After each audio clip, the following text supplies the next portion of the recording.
నియామక పత్రాలు అందుకున్నామన్న సంతోషమే తప్ప 2 నెలలుగా వేతనాలు లేవు. తీవ్ర నిరాశలో నర్సింగ్ ఆఫీసర్లు ఉన్నారు. అధికారుల నిర్లక్ష్యం తమ పాలిట శాపంగా మారిందని ఆవేదన చెందుతున్నారు. జీతాలు ఇవ్వండి మొర్రో అంటూ కాంగ్రెస్ సర్కారును నర్సింగ్ సిబ్బంది వేడుకుంటున్నారు.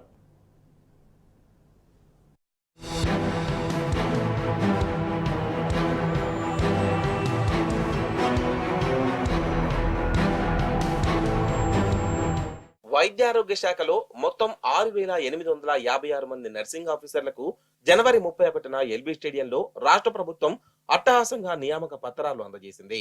ఇంతవరకు బాగానే ఉన్నా ఆ తర్వాతే నర్సింగ్ ఆఫీసర్లు, స్టాఫ్ నర్సులకు కష్టాలు మొదలయ్యాయి. మొదటి జీతం తీసుకున్నామన్న సంతోషం వారికి ఇప్పటికీ దక్కలేదు. 2 నెలలుగా జీతాల కోసం వారు కండ్లు కాయలు కాసేలా ఎదురు చూస్తున్నారు.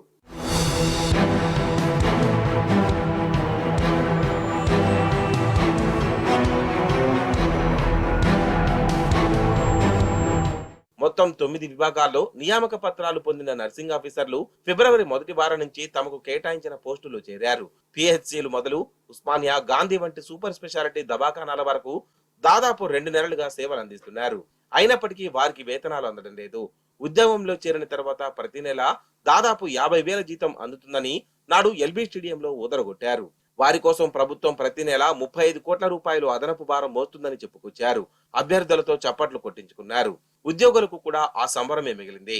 ఉద్యోగం వచ్చిందన్న సంతోషమే తప్ప జీతం తీసుకున్నామన్న ఆనందం వారికి లేకుండా పోయింది. ప్రతి నెల 1న ఉద్యోగులకు జీతాలు ఇస్తున్నామని ప్రభుత్వం గొప్పగా చెప్పుకుంటున్నప్పటికీ నర్సింగ్ ఉద్యోగులు మాత్రం వేతనాల కోసం ఉగాది రోజును కూడా వేచి చూడాల్సి వచ్చింది.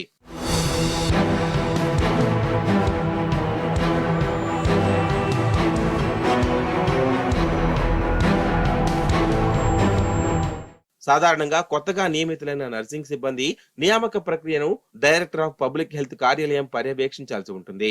నియామక పత్రాలు అందుకున్న తర్వాత అభ్యర్థులు సంబంధిత దవాఖానా సూపరింటెండెంట్, డిఎంహెచ్ఓలను కలిసి వాటిని అందజేస్తారు.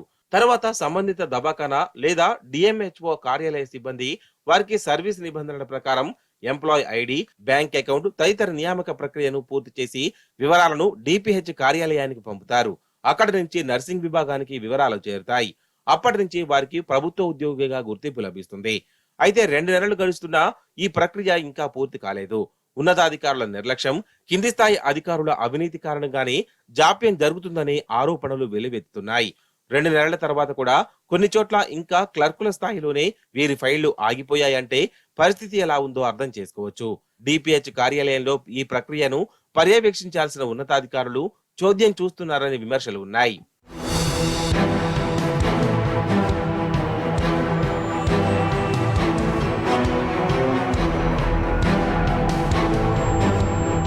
ప్రభుత్వ ఉద్యోగంలో చేరిన తర్వాత జీతం అందడానికి 2-3 నెలలు పట్టడం కామన్ అంటూ ఉన్నతాధికారులు నిర్లక్ష్యంగా సమాధానం ఇస్తున్నారని కొత్తగా నియామకమైన నర్సింగ్ సిబ్బంది చెప్తున్నారు.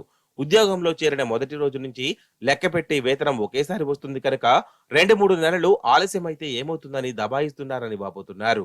పైగా కొన్ని చోట్ల కింది స్థాయి సిబ్బంది ప్రతిఫలం అందితేనే ఫైలు ముందుకు కదులుతుందని డిమాండ్ చేస్తున్నట్లు ఆరోపణలు వినిపిస్తున్నాయి. ఇప్పటికైనా ప్రభుత్వం స్పందించి తమకు వెంటనే వేతనాలు అందేలా చూడాలని నర్సింగ్ ఆఫీసర్లు కోరుతున్నారు.